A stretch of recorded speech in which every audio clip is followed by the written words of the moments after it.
Hello students, welcome to Tiwari academy. तो अब हम प्रश्नावली 3.4 आरंभ करेंगे। चलिए उसके प्रथम प्रश्न को पढ़ते हैं। यहाँ पर आपको दिया हुआ है कि निम्नलिखित समीकरण का मुख्य तथा व्यापक हल ज्ञात कीजिए। तो देखिए, आपको मुख्य हल और व्यापक हल ज्ञात करना है और आपके पास दिया हुआ है tan x बराबर √3। तो देखिए, सबसे पहले तो हम ये समझ लेते हैं कि मुख्य हल क्या होते हैं। मुख्य हल वे हल होते हैं जो केवल 0 से 2 पाई के बीच में हो, और व्यापक हल वे हल होते हैं जिनमें n करके लिखा होगा, n से संबंधित पद लिखे होंगे। तो व्यापक पद का मतलब यह है कि जनरल टर्म या जनरल सॉल्यूशन बोल सकते हैं, या जनरल या सामान्य हल, क्योंकि आप n की वैल्यू रखते रखते जाएंगे और आपको अलग अलग आंसर मिलते जाएंगे। तो जैसे आपके पास कोई भी सवाल है, जैसे यहां पर हमारे पास tan x बराबर √3 आपको दिया हुआ है। तो अभी आप ये देखो कि tan x बराबर √3 तो काफी जगह आपके पास आएगा। अगर आपसे कोई बोलेगा कि कितनी जगह x का मान 10 लेने पर √3 आएगा, तो आप बोल सकते हैं अनंत जगह पर आएगा। लेकिन अगर आपसे कोई बोलेगा मुख्य हल, तो आपको उन हल में से केवल वो हल बता देने हैं जो 0 से 2 पाई के बीच में हो।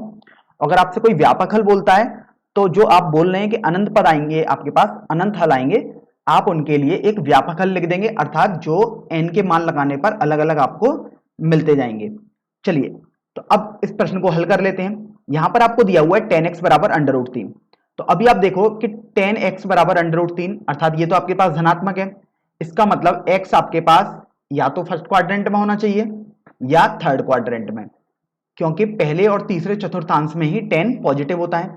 तो अभी आप देखो कि आपके पास tan x बराबर √3 दिया है, तो x का मान या तो π/3 आ जाएगा, या आपके पास पाई प्लस π/3 आ जाएगा, जिसको आप सॉल्व करके 4π/3 लिख सकते हो।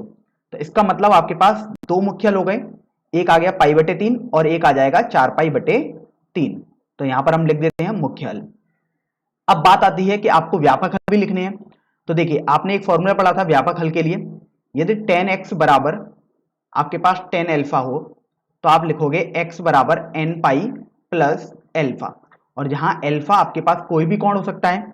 जनरली आपको यह बोला जाता है कि अल्फा 0 से 2 पाई के बीच में लें तो ज्यादा आसान रहेगा। अदरवाइज आप अल्फा कोई सा भी ले सकते हैं, लेकिन ध्यान रखें कुछ ऐसा होना चाहिए जिसका tan लेने पर √3 आए। तो अभी आप देखो, यदि इस फॉर्मूले को आप लगाओगे तो आपके पास आ जाएगा tan x बराबर, आप √3 को देखिए tan π/3 लिख सकते हैं। तो यहां से आपके पास x बराबर n पाई प्लस π/3 आ जाएगा। तो यही आपका व्यापक हल हो जाएगा। अब व्यापक हल का मतलब हमने आपको समझाया कि n की वैल्यू आप लगाते जाएंगे अलग अलग और आपको अलग अलग आंसर मिलेंगे। जैसे देखिए, और n ये भी ध्यान रखना है कि n आपके पास एक पूर्णांक होता है, n हमेशा एक पूर्णांक रखा जाता है। तो अगर जैसे मान लीजिएगा, मैं आपके सामने उदाहरण के तौर पर बता रहा हूं कि यदि आपने n का मान 0 लगाया, तो देखिए ये 0 आ जाएगा, तो x बराबर π/3 आएगा।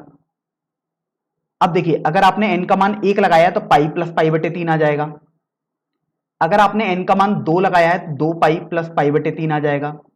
अगर आपने n का मान -1 भी लगा दिया तो माइनस पाई प्लस π/3 आ जाएगा। तो देखिए, ये सभी वो मान हैं जहां पर अगर आप 10 लोगे इन सब का, तो आपके पास √3 ही आएगा। तो आपको समझ में आ रहा है कि n तो ऐसे हम बहुत सारे मान ले सकते हैं। तो यही व्यापक हल का मतलब होता था। तो चलिए, ये तो आपको समझ में आ गया कि व्यापक हल कैसे निकालते हैं, और हमने यहां पर निकाल भी दिया। अभी एक उदाहरण के तौर पर हम दूसरे कुछ मान को ले लेते हैं, क्योंकि छात्रों को इसमें थोड़ा संदेह रहता है, थोड़ा दिक्कत रहती है कि अगर हम, अब आपको यहां पर ये समझाएंगे कि अगर आप tan x बराबर, यहां पर जैसे आपने tan π/3 लिया है, आप इसकी बजाय tan 4π/3 ले लेते हैं। जैसे मैंने ये वाला कोण ले लिया, आप और कोई भी कोण ले सकते हैं, ऐसे तो बहुत सारे कोण आपके पास आएंगे। तो अभी देखिए, हम इससे आपको समझाते हैं। अगर आप फॉर्मूला लगाओगे तो x बराबर n पाई प्लस अल्फा, अर्थात ये आ जाएगा 4π/3। तो अभी आपका ये भी एक व्यापक हल ही हो जाएगा। तो आप अपनी परीक्षा में ये वाला आंसर भी दे सकते हैं या ये वाला आंसर भी दे सकते हैं व्यापक हल में। अब समझ लेते हैं कि ऐसा ये क्यों सही आ रहा है।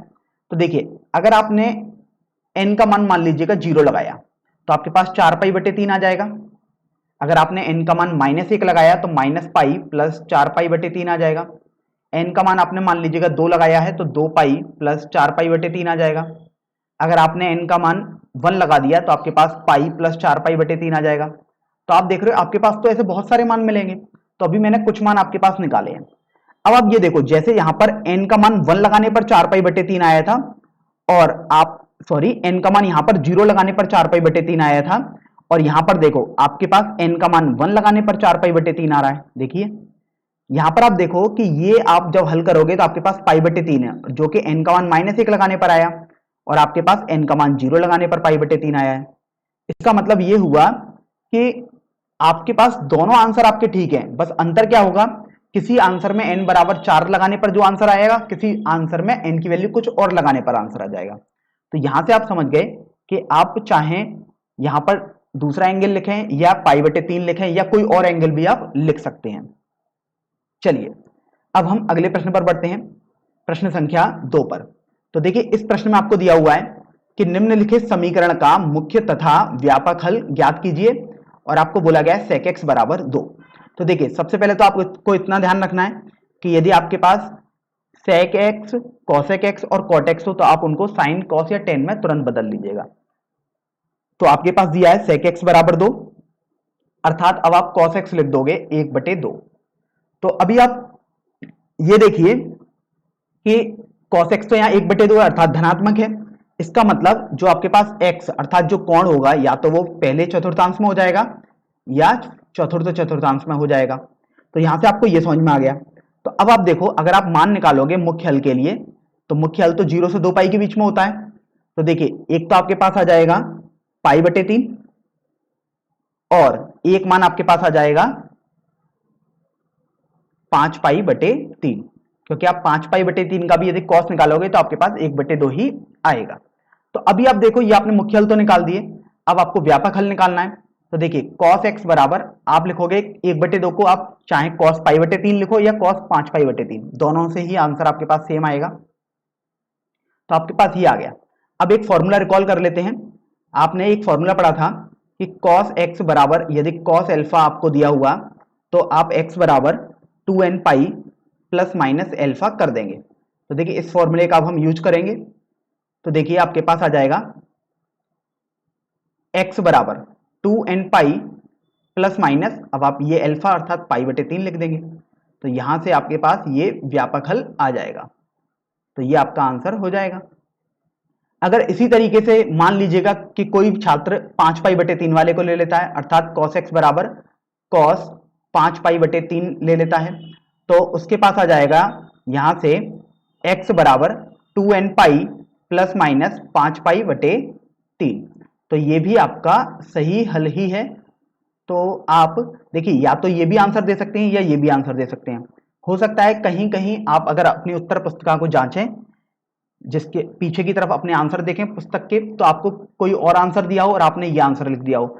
आपको बिल्कुल भी चिंता करने की जरूरत नहीं है, बस आप ये ध्यान रखें आपने फॉर्मूला बिल्कुल सही लगाया हो सकता है आपका आंसर देखने में मैच ना करे, लेकिन अगर आप उनकी वैल्यू लगाएंगे, कुछ वैल्यू चेक करेंगे तो आपके पास समान वैल्यू ही आएंगी। चलिए अब हम अगले प्रश्न पर बढ़ते हैं, प्रश्न संख्या 3 पर। तो देखिए इस प्रश्न में आपको दिया हुआ है निम्नलिखित समीकरण का मुख्य तथा व्यापक हल ज्ञात कीजिए, और आपको बोला गया है cot x बराबर माइनस का √3। तो देखिए cot x यहां पर है, तो सबसे पहले तो आपने प्रश्न लिखा अर्थात cot x बराबर माइनस का √3। फिर आपको हमने बताया कि यदि आपके पास cot sec या cosec हो तो आप सबसे पहले उन्हें sin cos tan इन सभी पदों में ही बदलेंगे। तो देखिए cot x को आप बदल सकते हैं tan x बराबर माइनस का 1/√3। तो अब आप देखो कि ये tan x तो आपके पास नेगेटिव है, इसका मतलब हुआ कि x आपके पास या तो सेकंड चतुर्थांश में हो जाएगा या चतुर्थ चतुर्थांश में आपके पास हो जाएगा। तो अभी आप देखो मुख्य हल आपको निकालने हैं, तो मुख्य हल अर्थात अब आपको x का मान या कोण निकालना है, और वो कोण आपके पास सेकंड और चतुर्थ चतुर्थांश में ही होना चाहिए। तो देखिए आपके पास एक तो आ जाएगा 150 डिग्री, अगर आप रेडियन में लिखोगे तो 5 पाई बटे 6, या और आपके पास आ जाएगा x बराबर 11 पाई बटे 6। या भले ही हमने लिखा है लेकिन इसके तो दो मुख्य हल हैं, तो या से अच्छा शब्द हमारे पास एक तरीके से और रहेगा, क्योंकि दोनों हल आपके पास बिल्कुल मुख्य हल ही हैं। तो देखिए आपने मुख्य हल तो निकाल दिया, अब आपको व्यापक हल निकालना है। तो आप देखिए tan x बराबर आप इसको लिख सकते हो tan 5 पाई बटे 6। तो अभी आप देखो कि आपने एक फॉर्मूला भी पढ़ा था कि tan x बराबर टेन एल्फा जहां होगा आप लिख सकते हो x बराबर एन पाई प्लस एल्फा के बराबर। तो अभी आप देखो इस फॉर्मूले का यूज करोगे तो आपके पास आ जाएगा x बराबर एन पाई प्लस एल्फा का मान, अब आप ये कोण लिख दोगे तो 5 पाई बटे 6 आ जाएगा। तो इस तरीके से आपका प्रश्न संख्या 3 का व्यापक हल भी आ जाएगा। अगर आप चाहें तो 11 पाई बटे 6 वाला आंसर भी लिख सकते हैं, वो आंसर भी आपके पास बिल्कुल सही रहेगा। तो अब हम प्रश्न संख्या 4 हल कर देते हैं। इस प्रश्न में आपको दिया हुआ है कि निम्नलिखित समीकरण का मुख्य तथा व्यापक हल ज्ञात कीजिए, और आपके पास दिया हुआ है cosec x बराबर -2। तो देखिए सबसे पहले तो cosec x है, अर्थात आप इसको sin x में बदलोगे तो sin x आपके पास आ गया -1/2। अब यहां से आपने देखा कि sin x तो आपके पास ऋणात्मक आ रहा है, इसका मतलब जो x अर्थात जो कोण होगा वो या तो आपके पास तृतीय चतुर्थांश में हो जाएगा या आपके पास चतुर्थ चतुर्थांश में हो जाएगा। तो अब आप देखो कि अगर आप मुख्य हल लिखोगे तो मुख्य हल अर्थात आपके पास 0 से 2 पाई के बीच में आने चाहिए थे। तो देखिए आपके पास ऐसे मान लिखने हैं 0 से 2 पाई के बीच में जिनका साइन लेने पर -1/2 आए। तो देखिए आपके पास x हो सकता है पाई प्लस पाई बटे 6, और आपके पास x का मान आ सकता है 2 पाई माइनस पाई बटे 6। तो अगर आप इसको हल करोगे तो आपके पास x बराबर 7 पाई बटे 6 आ गया ये, और यहां से x बराबर आपके पास 11 पाई बटे 6 आ जाएगा। तो अभी आप देखो कि आपने मुख्य हल तो बहुत आसानी से निकाल दिए। अब बारी आती है कि हम इसके व्यापक हल निकालें। तो देखिए सबसे पहले तो हम फॉर्मूला रिकॉल कर लेते हैं व्यापक हल के लिए। अगर आपके पास sin x बराबर sin एल्फा कहीं दिया है तो आप x का मान n पाई प्लस -1 की घात n गुणा एल्फा लिखेंगे। तो अभी आप देखो कि आपके पास तो आया है sin x बराबर sin 7 पाई बटे 6। तो अभी आप देखो कि बेसिकली एल्फा तो आपके पास 7 पाई बटे 6 आ जाएगा, तो आप इसमें sin x बराबर sin एल्फा का फॉर्मूला लगाएंगे तो आपके पास आ जाएगा x बराबर n पाई प्लस -1 की घात n गुणा 7 पाई बटे 6। तो ये आपके पास व्यापक हल हो जाएगा इस प्रश्न का। बस आपको एक बात ये ध्यान रखनी होती है, जहां भी हम व्यापक हल लिख रहे हैं जो n आता है वो एक पूर्णांक होता है। तो अगर आप जब भी फॉर्मूला लिखें तो n एक z अर्थात एक पूर्णांक को बिलोंग करता है, इसको जरूर लिखें। चलिए तो अभी हम अगले प्रश्न पर चलते हैं, प्रश्न संख्या 5 पर। तो देखिए प्रश्न संख्या 5 में आपको बोला गया है निम्नलिखित समीकरण का व्यापक हल ज्ञात कीजिए, और आपको समीकरण दिया हुआ है cos 4x बराबर cos 2x। तो अभी आप ये देखो कि व्यापक हल आपको केवल ज्ञात करना है, मुख्य हल नहीं ज्ञात करना है। तो सबसे पहले तो आप प्रश्न लिखेंगे तो cos 4x बराबर cos 2x आ जाएगा आपके पास। तो अभी आप देखो कि आपने फॉर्मूला पढ़ा था cos x बराबर cos एल्फा का, ये होता था आपके पास x बराबर 2n pi plus minus alpha के बराबर, और जहां n आपके पास पूर्णांक होता था अर्थात z को बिलोंग करता था। तो अभी आप ये देखो यदि आप इस 2x को एल्फा मान लो और इसको आपने एक तरीके से x माना तो cos x बराबर cos एल्फा हो गया आपके पास। तो अभी आप ये वाला फॉर्मूला लगाएंगे तो आपके पास आ जाएगा x अर्थात 4x बराबर 2n पाई प्लस माइनस, अब एल्फा की जगह तो आपको 2x लगाना होगा तो आपने 2x लगा दिया। अब देखिए व्यापक हल ज्ञात करना है अर्थात आपको x का मान ज्ञात करना है।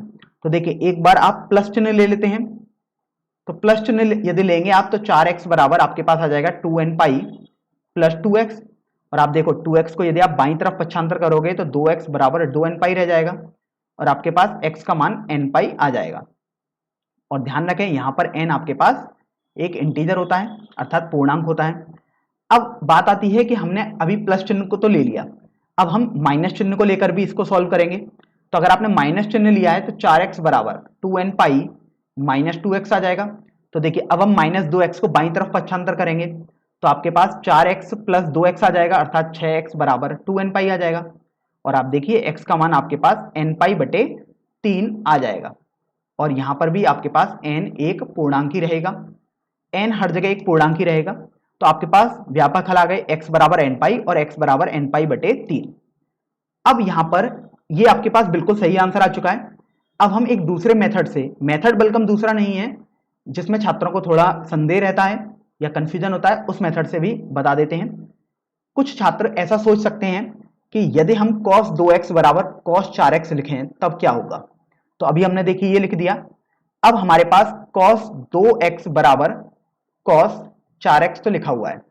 अब मैं इसको अल्फा मान लेता हूं और इसको एक्स मान लेता हूं। अब मैं इस फॉर्मूले को लगाऊंगा तो देखिए आपके पास आ जाएगा 2x बराबर 2n पाई प्लस माइनस, अब अल्फा तो आपने ये माना था 4x, तो आप यहां 4x लगा देंगे। तो अभी आप देखो कि अगर आप प्लस चिन्ह ले लेते हो तो आपके पास आ जाएगा 2x बराबर 2n पाई प्लस 4x। तो आप देखिए अगर आप 4x को बाईं तरफ भेजेंगे पक्षांतर करके तो ये माइनस का 2x बराबर 2n पाई आ जाएगा और आपके पास x का मान माइनस n पाई आ जाएगा। और ध्यान रखना है n तो आपके पास एक पूर्णांक ही है। अब इसी तरीके से आप माइनस चिन्ह लगाकर भी हल करोगे तो देखिए अगर आपने यहां पर माइनस चिन्ह ले लिया तो आपके पास हो जाएगा 2x बराबर 2n पाई माइनस 4x। अब देखिए 4x माइनस का जो है आप उसको बाईं तरफ पक्षांतर करोगे तो आपके पास प्लस का 6x बराबर 2n पाई आ जाएगा और आप देख रहे हैं x का मान आपके पास n पाई बटे 3 आ जाएगा। तो आप चाहें ये वाला तरीका अपना सकते थे, मेथड 2 बोल देता हूं इसे मैं, और चाहे मेथड 1 अपना सकते थे, दोनों में सेम ही चीज है। क्योंकि आप ये देखो यहां पर आपके पास x बराबर n पाई आया है और x बराबर माइनस n पाई आया है, तो आपको देखने में अलग अलग लग रहा होगा लेकिन दोनों सेम ही हैं। चलिए एक उदाहरण के तौर पर देख लेते हैं। n तो एक पूर्णांक होता है यहां पर अपने पास, अगर आप n का मान देखिए 0 लगाओगे तो x का मान देखिए आपके पास 0 आ जाएगा, 1 लगाओगे तो पाई आ जाएगा, 2 लगाओगे तो 2 पाई आ गया, 3 लगाओगे तो 3 पाई, कुछ ऐसे मान चलेंगे। अगर आप माइनस में लगाओगे n का मान, क्योंकि पूर्णांक है, माइनस 1 लगाया तो माइनस पाई आ गया, माइनस 2 लगाया तो माइनस 2 पाई आया। तो आप देख रहे हो इतने सारे मान आपके पास ऐसे आएंगे। ये तो अभी कुछ ही मान मैंने लिखे हैं, ऐसे तो अनंत मान आपके पास आएंगे। अब इसी तरीके से आप यहां पर चेक करो कि आपके पास कौन कौन से मान आएंगे। जैसे अगर आपने n का मान 0 लगाया तो आप देख रहे हो 0 आएगा, 1 लगाया तो माइनस पाई आएगा, n का मान 2 लगाया तो माइनस 2 पाई आ जाएगा। अब अगर आपने इसमें n की वैल्यू माइनस में लगाई अर्थात ऋणात्मक पूर्णांक आपने लगाए तो देखिए अगर आपने माइनस 1 लगाया तो पाई आ गया, माइनस 2 लगाया तो 2 पाई आ गया, माइनस 3 लगाया तो 3 पाई आ गया। तो आप यहां से देख रहे हो कि देखने में भले ही आपको अलग अलग दिख रहे थे ये, लेकिन अगर आप x के मान लगाओगे n की वैल्यू लगा लगा के तो आपके पास देखिए बिल्कुल सेम मान आएंगे आपके पास। बस अंतर इस बात का है कि यहां पर जो n का मान 2 लगाकर आंसर आ रहा था वहीं पर n के मान माइनस 2 यहां पर लगाएंगे तब हमारे पास वो आंसर आ जाएगा। इसी तरीके से आप देख रहे हैं कि यहां पर तो आपके पास n पाई बटे 3 और n पाई बटे 3 ही आया है, तो यहां पर तो आपको कुछ भी संदेह करने की बात है ही नहीं। जहां पर भी अगर आपको थोड़ा सा लगे संदेह है आप n की कुछ मान लगाकर x की वैल्यू को चेक कर लेंगे। तो इस तरीके से आप कोई से भी दो आंसर यहां पर दे सकते थे, या तो इन दोनों को दे सकते हैं या इन दोनों को आप आंसर कर सकते हैं। अब हम प्रश्न संख्या 6 हल करेंगे। यहां पर आपको दिया हुआ है कि निम्नलिखित समीकरण का व्यापक हल ज्ञात कीजिए और आपके पास समीकरण दिया हुआ है cos 3x plus cos x minus cos 2x बराबर 0। तो अभी आप ये देखो कि अगर आप cos 3x और cos x में cos c plus cos d का फॉर्मूला लगा सकते हैं, तो एक बार उस फॉर्मूले को हम रिकॉल कर लेते हैं और ये आपको याद भी होना चाहिए। ये होता है 2 cos c प्लस d बटे 2 गुणा cos c माइनस d बटे 2 के बराबर। तो अभी आप देखो इस फॉर्मूले को अगर आप इन दोनों पदों में लगाओगे तो आपके पास आ जाएगा 2 cos c प्लस डी अर्थात 3x प्लस एक्स, तो 4x बटे 2 आपने कर दिया, into cos c minus D अर्थात 2x बटे 2 आ गया, और माइनस cos 2x आपके पास चल ही रहा है बराबर आपने 0 लिख दिया। अभी आप यहां से देखो आपसे ये 2 बार कैंसिल हो जाएगा, यहां से ये x बचा केवल, तो आपके पास आ गया 2 cos 2x cos x minus cos 2x बराबर 0। तो अभी आप देखो cos 2x को आप यहां से कॉमन ले सकते हो, तो आपके पास आ जाएगा 2 cos x माइनस 1 बराबर 0। तो यहां से आप देखिए आपको मिल रहा है कि cos 2x बराबर 0, एक तो आपके पास ये मान आ जाएगा और एक मान को मैं यहां लिख देता हूं कि 2 cos x माइनस 1 बराबर 0 आपके पास आ जाएगा। तो अभी आप देखो कि अगर आपके पास कोई भी अगर आपके पास समीकरण लिखा होता था cos x बराबर 0 और आपसे इसके व्यापक मान पूछे जाते थे, तो आपको याद रखना था कि x का मान तो कोई भी विषम गुणज होना चाहिए पाई बटे 2 का, तो x का मान ये व्यापक आ जाता था आपके पास मान। अब आपने देखा कि यहां पर तो आपके पास cos 2x बराबर 0 आया है, तो अभी आप यहां पर इसकी सहायता से मान रखोगे तो आपके पास आ जाएगा 2x बराबर 2n प्लस 1 पाई बटे 2, तो अभी आप देखो, व्यापक मान हल करना है, अर्थात आपको तो x का मान निकालना है, लेकिन आपके पास तो 2x का मान आया है, तो अभी आपके पास x का मान आ जाएगा 2n+1 पाई बटे 4। तो ये आपका व्यापक हल हो जाएगा, आपका एक आंसर आया अभी ये। अब हम दूसरे आंसर की तरफ बढ़ते हैं। तो आप देखिए, आपके पास ये भी आया था कि 2 cos x - 1 बराबर 0, अर्थात यहां से आप देखोगे तो 2 cos x बराबर 1 आ जाएगा और cos x बराबर 1/2 आ जाएगा। अब 1/2 को तो आप cos में बहुत सारे मान लिख सकते हैं, तो आप एक कोई सा भी मान लिख लीजिएगा। जैसे आप इसे लिख सकते हो cos में π/3 के बराबर, क्योंकि cos 60 डिग्री 1/2 ही होता है, तो 60 डिग्री को यहां पर मैंने π/3 रेडियन में लिख दिया। तो अभी आपने एक और फॉर्मूला पढ़ा था कि cos x बराबर, जब भी आपके पास cos अल्फा दिया होगा तो व्यापक मान x बराबर 2n pi plus minus alpha होंगे। तो अभी आप इस फॉर्मूले का देखिए यहां पर यूज करेंगे, तो आपके पास आ जाएगा x बराबर 2n pi plus minus alpha की जगह अब आप ये कौन रख दोगे तो π/3 आ जाएगा। तो यहां से आपके पास आप दोनों व्यापक मान आ जाएंगे। तो ये दोनों अगर आप लिखेंगे तभी आपका आंसर सही होगा, आपको ये मान भी लिखना होगा और साथ साथ ये वाला मान भी लिखना होगा। चलिए अब हम अगले प्रश्न पर बढ़ते हैं, प्रश्न संख्या 7 पर। तो देखिए इस प्रश्न में आपको दिया हुआ है कि निम्नलिखित समीकरण का व्यापक हल ज्ञात कीजिए। और आप देखिए आपके पास व्यापक हल के लिए जो समीकरण दिया है वो है sin 2x plus cos x बराबर 0। तो देखिए इसको हम दो तरफ से हल करेंगे, अर्थात दो मेथड से हल करेंगे। तो सबसे पहला मेथड हम लिख लेते हैं। तो देखिए sin 2x का आप फॉर्मूला ओपन कर सकते हैं, ये आपके पास आ जाएगा 2 sin x गुणा cos x, आपको याद होना चाहिए sin 2x का फॉर्मूला, प्लस cos x बराबर 0 आपके पास आ गया।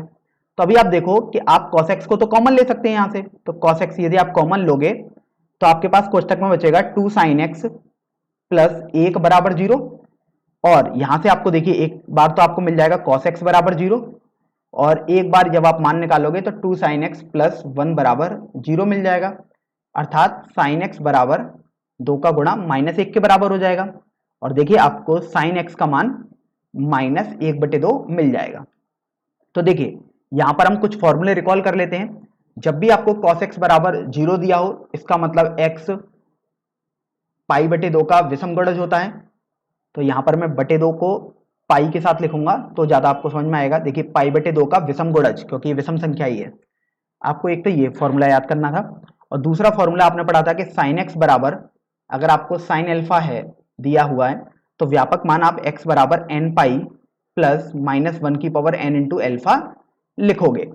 तो अभी आप ये देखो कि cos x बराबर 0 आपके पास आ गया, तो आप सीधे x का मान यहां से लिख सकते हैं इस फॉर्मूले की सहायता से 2n+1 π/2। तो आपके पास एक आंसर तो आपका ये आ गया, और एक बार आपको इसको हल करना पड़ेगा।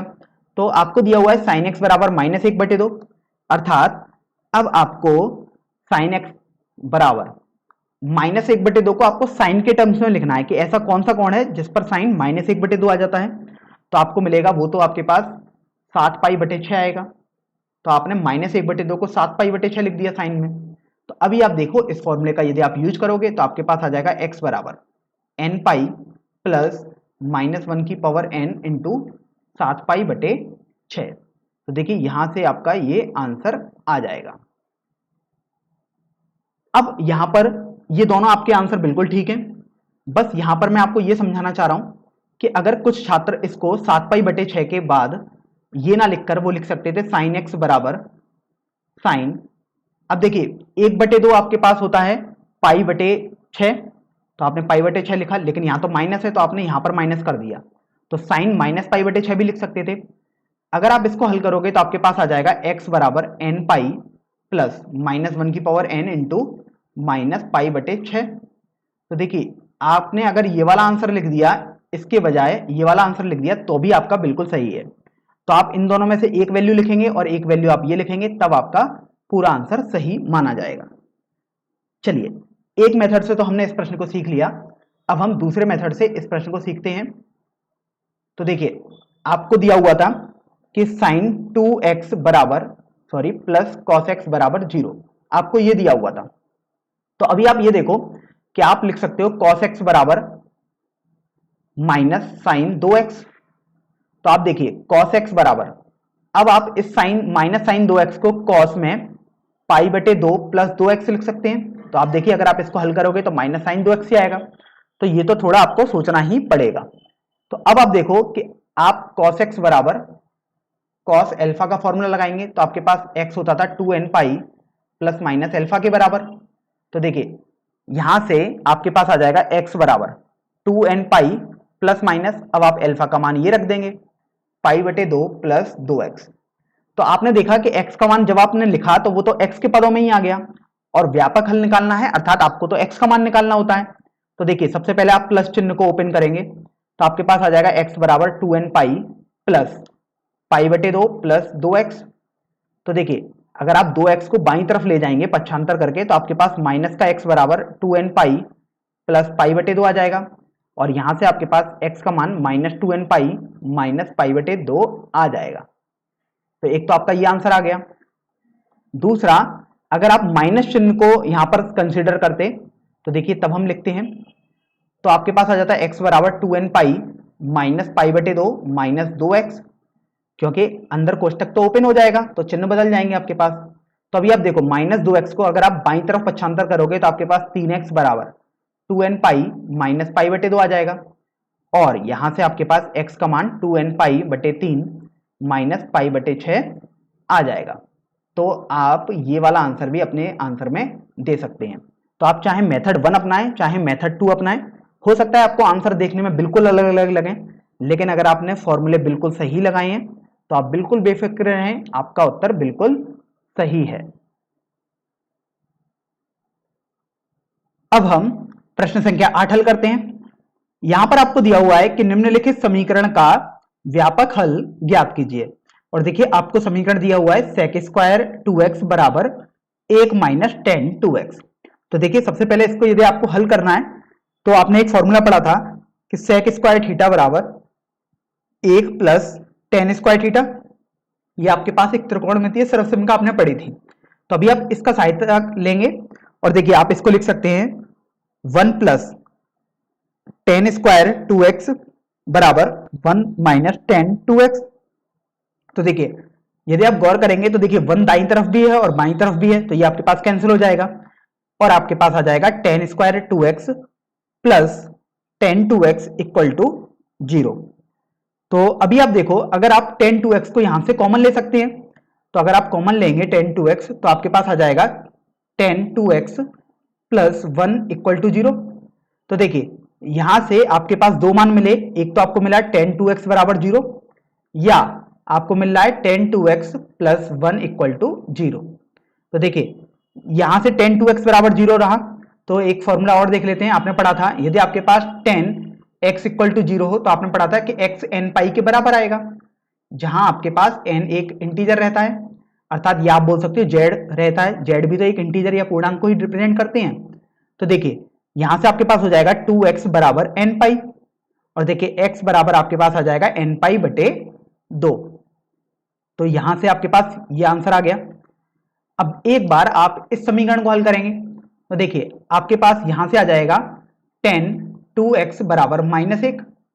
तो देखिए अब आपको माइनस 1 को देखना है 10 में क्या हो सकता है, तो टेन 2x बराबर आप लिख सकते हैं 10 में माइनस पाई बटे 4। तो अभी आप देखो कि आपने ये भी फॉर्मूला पढ़ा था कि अगर आपके पास 10x बराबर 10 अल्फा होगा तो आप लिखेंगे x बराबर n पाई प्लस अल्फा। तो अभी आप देखो इस फॉर्मूले का आप यूज करेंगे तो आपके पास आ जाएगा 2x बराबर n पाई प्लस अल्फा की जगह अब आप ये माइनस पाई बाई 4 रख दोगे, तो आपने माइनस पाई बाई 4 कर दिया। तो यहां से आपके पास x आ जाएगा n पाई बटे 2 माइनस पाई बटे 8। तो इस तरीके से आपका ये दूसरा हल भी हो जाएगा। तो यहां से आपको पता चला कि आपके पास एक मान तो x बराबर n पाई बटे 2 आ जाएगा व्यापक हल का, और एक मान n पाई बटे 2 माइनस पाई बटे 8 आ जाएगा। चलिए अब हम अगले प्रश्न पर बढ़ते हैं, और ये प्रश्न हमारी इस प्रश्नावली का अंतिम प्रश्न भी है, प्रश्न संख्या 9। यहां पर लिखा हुआ है कि निम्नलिखित समीकरण का व्यापक हल ज्ञात कीजिए, और आपके पास समीकरण दिया हुआ है sine x plus sine 3x plus sine 5x बराबर 0। तो अभी आप देखो अगर आप साइन x और साइन 5x को एक साथ ले लो तो आपके पास आ जाएगा sine x plus sine 5x plus sine 3x equal to 0। तो आपने एक फॉर्मूला पढ़ा है कि sine c plus sine d का, उसको हम एक बार रिकॉल कर लेते हैं। ये आपके पास होता था 2 साइन में c प्लस डी बटे 2 गुणा कॉस में c माइनस डी बटे 2 के बराबर। तो आप देखो यहां से अगर आप इन दोनों में sine c plus sine D लगा सकते हो, क्योंकि यहां तो c लगा प्लस का साइन लगा हुआ है। तो यहां से आपके पास आ जाएगा 2 साइन में c प्लस डी अर्थात x प्लस 5x, तो 6x बटे 2 आ गया आपके पास, गुणा कॉस में c माइनस डी अर्थात x माइनस 5x, तो ये माइनस 4x बटे 2 आपके पास आ गया, और प्लस साइन 3x आपके पास ये चल ही रहा है। अब आप ये देखो कि 2 से आप 6 को 3 बार कट कर सकते हैं और 2 से ये 4 को 2 बार कट कर सकते हो। तो आपके पास हो जाएगा यहां से 2 साइन 3x कॉस। अब आप देखो कि जो आपके पास कोण है वो माइनस 2x है, लेकिन आप जानते हो कॉस में आपने पढ़ा था कि कॉस माइनस थीटा आपके पास कॉस थीटा के बराबर आता है, अर्थात माइनस साइन को आप हटा देंगे तो आपके पास केवल कॉस 2x रहा, प्लस साइन 3x आपके पास चल ही रहा है और बराबर 0 आ जाएगा। तो अभी देखिए आपके पास साइन 3x दोनों पदों में दिखाई दे रहा है आपको, तो अब आप साइन 3x को कॉमन ले लेंगे। तो अगर आपने साइन 3x को कॉमन लिया तो आपके पास कोष्टक में बचेगा 2 cos 2x plus 1 equal to 0। तो आप यहां से देखिए आपको दो समीकरण मिल जाएंगे, एक तो साइन 3x बराबर 0 मिल गया और एक आपको मिल जाएगा 2 cos 2x प्लस 1 बराबर 0। तो देखिए आपने एक फॉर्मूला और पढ़ा था कि जब भी साइन थीटा बराबर 0 होगा तो थीटा n पाई रूप का होगा, और जहां n आपके पास इंटीजर होता था तो i या z आप लिख सकते हो, क्योंकि i और z दोनों इंटीजर के लिए अर्थात पूर्णांक के लिए ही लिखे जाते हैं। तो आप देखेंगे साइन 3x बराबर 0 है, अर्थात 3x बराबर n पाई आ जाएगा, और आपको तो व्यापक हल निकालना है अर्थात आपको x का मान निकालना होता है। तो x आपके पास आ जाएगा n पाई बटे 3। तो यहां से आपका पहला व्यापक हल तो आ गया। अब देखिए आप इसको हल करेंगे तो आपके पास आ जाएगा cos 2x गुणा 2 बराबर माइनस 1, यहां से cos 2x बराबर माइनस 1 बटे 2 आ जाएगा।